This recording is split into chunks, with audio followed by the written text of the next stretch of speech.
છોકરાઓ પણ સાચા છે, એમાં ગરબા રમાય એવી પરિસ્થિતિ નહોતી. જેમના વગર આપણી બરોડાની નવરાત્રી અધૂરી છે એ છે આપણા અંબાલાલભાઈ, ઉર્ફ એને પ્રેમથી કહે છે દત્તુ. તારા વિના શ્યામ મને એકલડું લાગે, રાસ રમવાને વહેલો આવજે. Welcome Atul Dada to our show Raas Ki Baat. Thank you.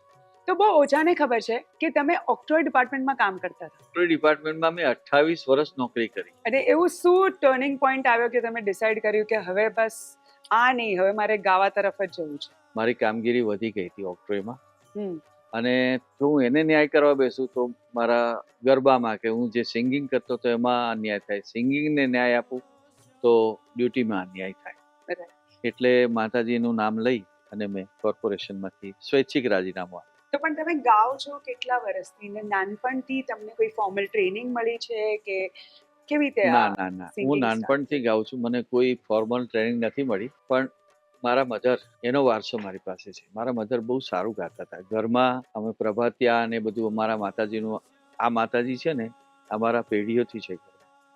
અચ્છા. એટલે અમે માતાજી પાસે બેસીને બધા ભજનો ગાતા હતા. એ મને ભજનો ગવડાવે, પછી સવારે ઘંટીએ દળવા બેસે ત્યારે મને પ્રભાતિયા ગવડાવે, એ શીખવાડે. એટલે એ મારી ફોર્મલ ટ્રેનિંગ કહો કે પૂરેપૂરી ટ્રેનિંગ કહો. પછી વડોદરામાં 18મા વર્ષે મેં વડોદરા જોયું, હાઈસ્કૂલમાં ગાતો હતો. પછી હાઈસ્કૂલમાં વર્ષમાં જે નાટક હોય, એન્યુઅલ ફંક્શન હોય ને, એમાં સંગીતકાર હતું. તે વખતે લખાતું હતું સંગીત અંબુ પુરોહિત. એટલે મારી જર્ની આ સંગીત સાથે બાળપણથી છે. અચ્છા, પણ તમે કહ્યું કે હમણાં તમે 18 વર્ષે આવ્યા વડોદરા. હા. તો એની પહેલા ક્યાં હતા તમે? એની પહેલા મારા ગામડે, મારું ગામ ડભોઈ પાસે, બહુ નાનું ગામ છે, ઢોલાર. અને ત્યાં ગામમાં પણ અમારું ભજન મંડળ હતું. એટલે આજુબાજુના બધા ગામોમાં અમે ભજન કરવા માટે જતા. તો દાદા, આજે કંઈ પણ ખોટું થાય ને ગ્રાઉન્ડ પર, તો ફર્સ્ટ અટેક આવે મેનેજમેન્ટ. જો કે આપણા બધાનો હિત તો, તમારો મેનેજમેન્ટનો બધાનો હિત તો એક જ છે કે બધા ખેલૈયાઓ આવે, મજા કરે ને સારી મેમરીઝ માતાજીના નામે ચોક્કસ. કરીને જાય. પણ તમારું શું કહેવું છે? મારું એટલું જ કહેવું છે કે કોઈ પણ મેનેજમેન્ટ હોય એને પોતાની બદનામી કરવાનું તો હરગીજ ના ગમે. પણ જ્યારે કુદરત કોઈ હથિયાર ઉગામે ને ત્યારે મોટી મોટી હસ્તીઓ એની પાસે કોઈ વિસાતમાં નથી, ઝાંખી પડી જતી. ઝાંખી પડી જાય.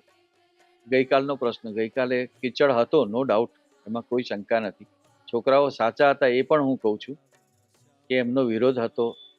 પણ કુદરત આગળ આપણે લાચાર છીએ, કારણ કે 3 દિવસ પહેલા ધોધમાર વરસાદ પડ્યા પછી આપણે કેવી રીતે એવી અપેક્ષા કરી શકીએ કે આખું ગ્રાઉન્ડ, ઘણા બધા વિપરીત સંજોગો એવા છે. એટલે મેનેજમેન્ટ દોષિત છે એવું નથી, નિર્દોષ છે એવું પણ નથી, કારણ કે પ્રયત્નો કર્યા છે એમને.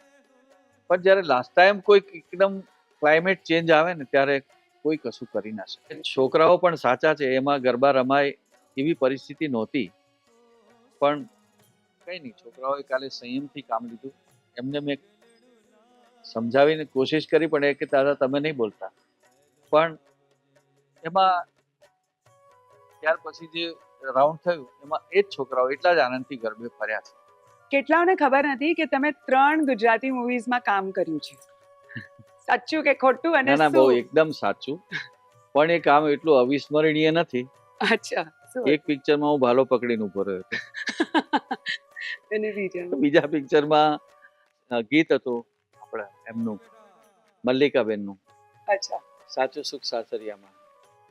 એમાં એમનું ગીત હતું. એમાં બધા પાર્ટીમાં પેલા બધા પકડીને ઉભા રહે ને ગાફને, પાર્ટી મેમ્બર તરીકે. ને છેલ્લા મૂવીમાં તો હું ભાગી આવ્યો હતો. કેમ? કારણ કે મને રાસ હતો, અચ્છા. અને એ રાસમાં મારે કૃષ્ણ બનવાનું હતું. હમ. પણ દાઢી મૂછવાળા કૃષ્ણ થોડા હોય. એટલે ડાયરેક્ટરે કીધું કે દાઢી મૂછ કઢાઈ નાખવા પડશે. એટલે એ તો શક્ય નથી, દાઢી મૂછ. હું પહેલેથી ગભરાયેલો હતો કે કૃષ્ણનો રોલ વચ્ચે ઉભા રહ્યો આમ. એટલે એને કીધું હું દાઢી કરાવીને આવું છું, અને ત્યાંથી ભાગી આવ્યો તો હું ટ્રકમાં બેસીને વડોદરા, હાલોલથી.